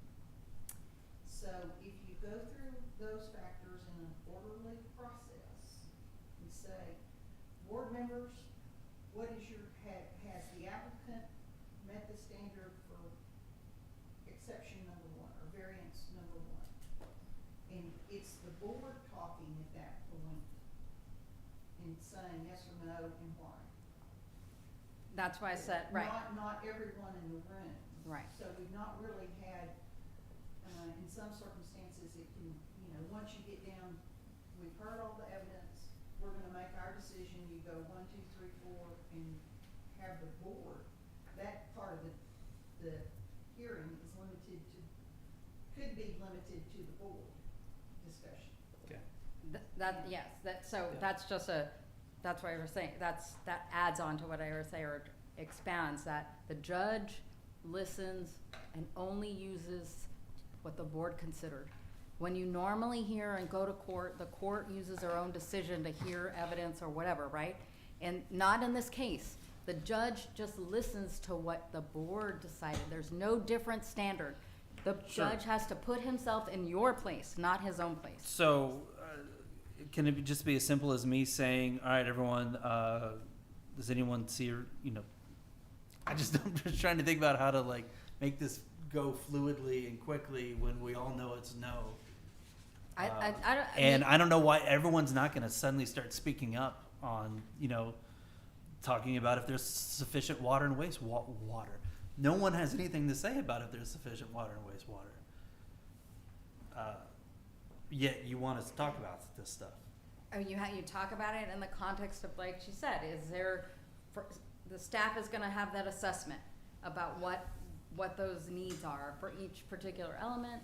Then you also have the applicant come talk to you about the reason that I have my experts that have evaluated that situation.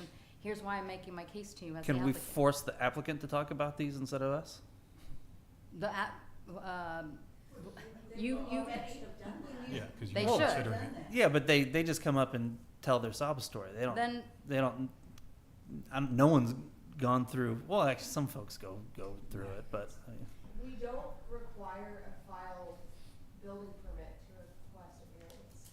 Oh, well, So that, I don't- we're not talking about No, permits, but yeah. what I'm saying is, we may not, you may have drainage questions that staff doesn't have the answer to because we don't have drainage plans yet.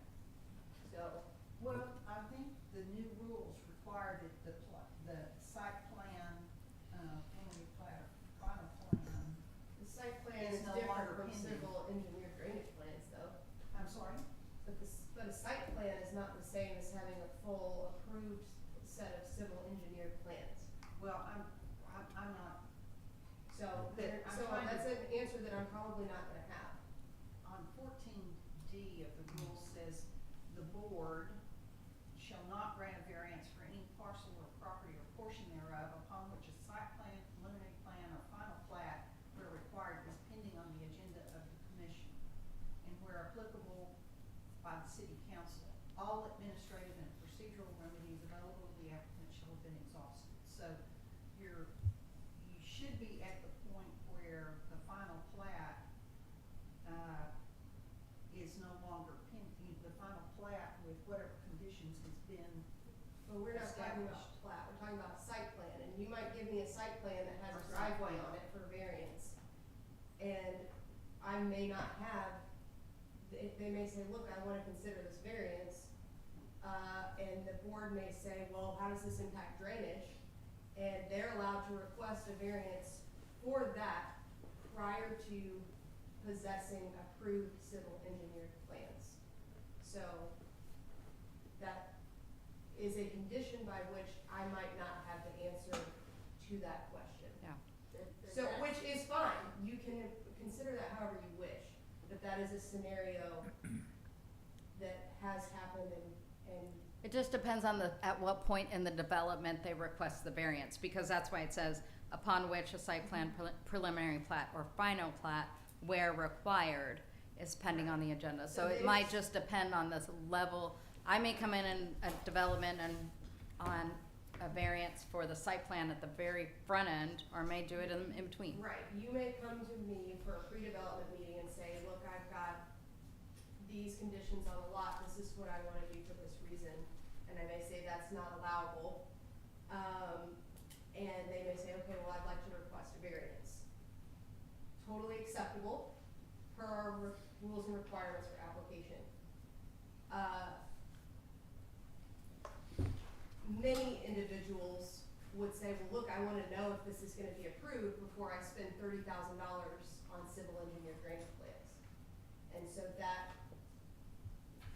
is a consideration. mhm. And it's up to you all, it's value neutral for me. Right.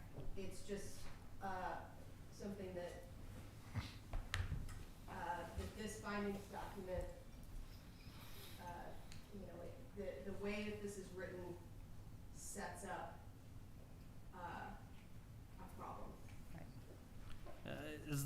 Can we shoot this back to the city council that changing the must to reasonably believes that, or something, wording like that? That was gonna be my question, is that like an action we as a board could put to talk about, that we Yeah. wanna get that cleaned up, and then push it back to the council?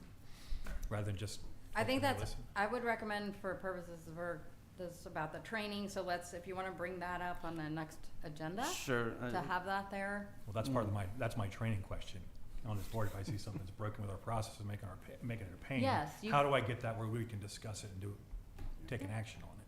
Yeah, put it on the next, anything that you have concerns about, I mean, certainly you can, there's nothing prohibiting you from asking the council Okay. or, you know, coming to the council and taking an item to say, can we bring this to council? Well, here's a stupid question.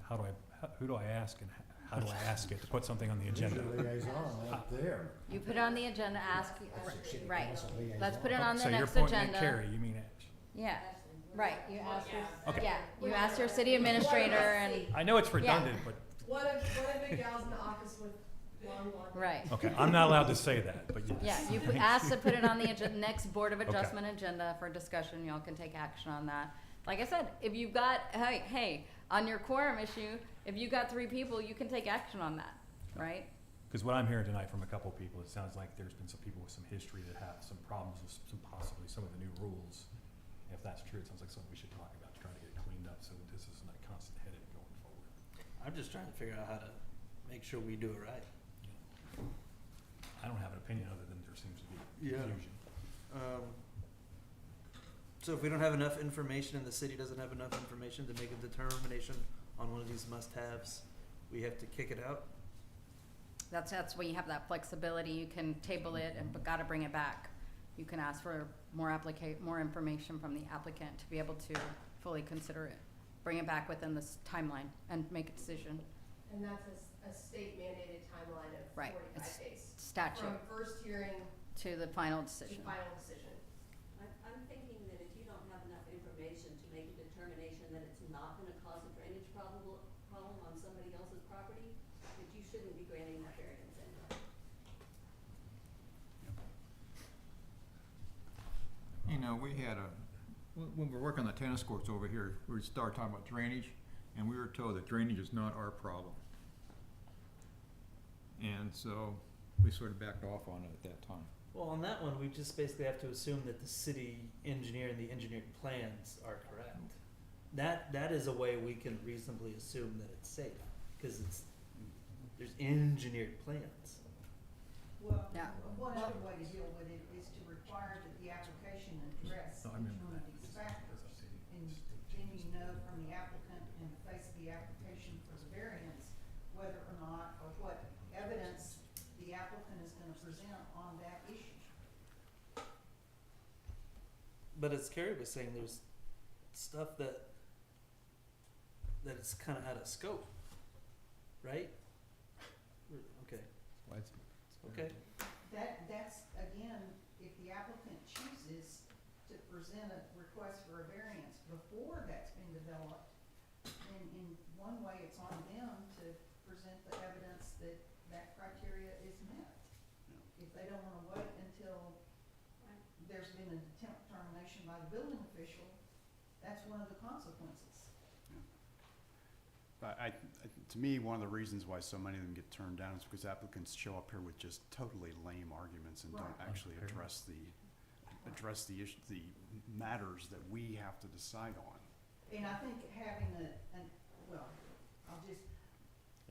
my recommendation would be, spend some time on the application form and require that it be completed before it is deemed accepted for filing. That's the city staff then, right? I'm sorry? That's the staff's issue then, right? It's for the city? Well, So let's bring this back and let's talk about things that, you know, if y'all have an idea you wanna put on the agenda for the next Board of Adjustment meeting based on her recommendations, bring it to request that y'all have that discussion, at that point. And I'll be Those glad to talk to specifics. any one of you. Just call me if you wanna talk about filing process. Or recommendations to Yep. bring on the agenda that you wanna talk to city council about. I have a question, hopefully it's a little simpler. No, We're good. I'm kind of, I think, I'm pretty. Talked out. No, he's kicking it good, that's great. On the, I couldn't find it back in here, I'm kinda tired now. The, when we get information about a case, and we wanna go on a site visit to just see for ourselves as individual, this makes sense to me, that makes sense to me, just get a better understanding of what I'm looking at. We're allowed to do that. I think there was some language in here if it was reasonable. Again, I don't know what reasonable means. If I'm getting, I think I just wanted you to talk about this some more, but like specific examples, if I'm getting documentation from the building official, am I allowed to ask her a question about clarification? Am I not allowed to talk to her at all? Sure. There's, Okay, 'cause now, well, so it says like, Here's again, under the rules about what the investigation is, you can't necessarily go and do your own investigation, right? Like other than a you say routine I site can or visit cannot? or, clarification. So you can ask her for clarification. You can't go like dig and evaluate, right? So yes, Okay. there's nothing wrong with asking for clarification And- ahead of time, And we can go drive by, check it out. We Right. can't talk to each other. right? That's Okay. right, yeah, and definitely cannot do that. Can we talk to are we prohibited to talk to anybody? Don't wanna do that, right? You What's do that? not want to talk to each other about the specifics of the variance. No, but can we talk to, you know, are we prohibited to talk to anybody else in the city? Or any, like, a friend, or we just gotta keep it to ourselves? Yeah, you can What are the decide to do rules? that, sure, sure. Okay. As long as it's not city council or, I'll give you two. I have good friends that are on board of adjustments in other cities in Mm-hmm. Texas. Like, how do you guys do this or think about this? That would help me make an informed decision, maybe help make the city of Rolling Woods process a little bit better. I'm allowed to do that. yes, Okay. that's okay, yeah, Thank you. yes, sir. All right, one more question. I swear I'm done. So granting of the variance will not be detrimental to the public health, safety, or welfare, or injurious to the property in the area. Can we just use our gut feeling? Or since it says must, do we have to have proof? I think that's why this is a quasi-judicial discretionary board, that you get to decide what proof is enough for you. That's why you're in this role. It's quasi-judicial. What's the proof that you need? At what point is it going to be enough for you? And considering what staff has looked at and considering what the zoning code says, evaluating it that way. as So a opposed proper to- discussion on that could be, I say, does anyone find anything in this variance that might affect any health or safety things? If no one says anything, we move on. Mhm. Cool. I mean, you need to, yes, I mean, essentially, that's how it works, yes. Good enough. All right. I'm sorry, guys. Talk too much. Anyone else? Is your presentation done? Yes. Okay. Anyone else have any questions? They're talking about this section here. Okay. And I'll be around for a few minutes if y'all wanna. Residential. Want a motion? Do we need to, Okay. if we're gonna talk Thanks. about this stuff, this training stuff amongst ourselves, do we need to keep the meeting going? Yes. Okay. Does anyone want to talk about this? Otherwise, you need to adjourn the meeting, like he's made a motion to adjourn. Okay. So I heard a motion to adjourn. Do I hear a second? Second. We need to do a roll call I to think it's fine. adjourn the I think, meeting. to adjourn the meeting, you're fine, just all those in favor is fine. Are you sure? Yeah. Okay. Then all those in favor to adjourn the meeting? Aye. Meeting is closed. It is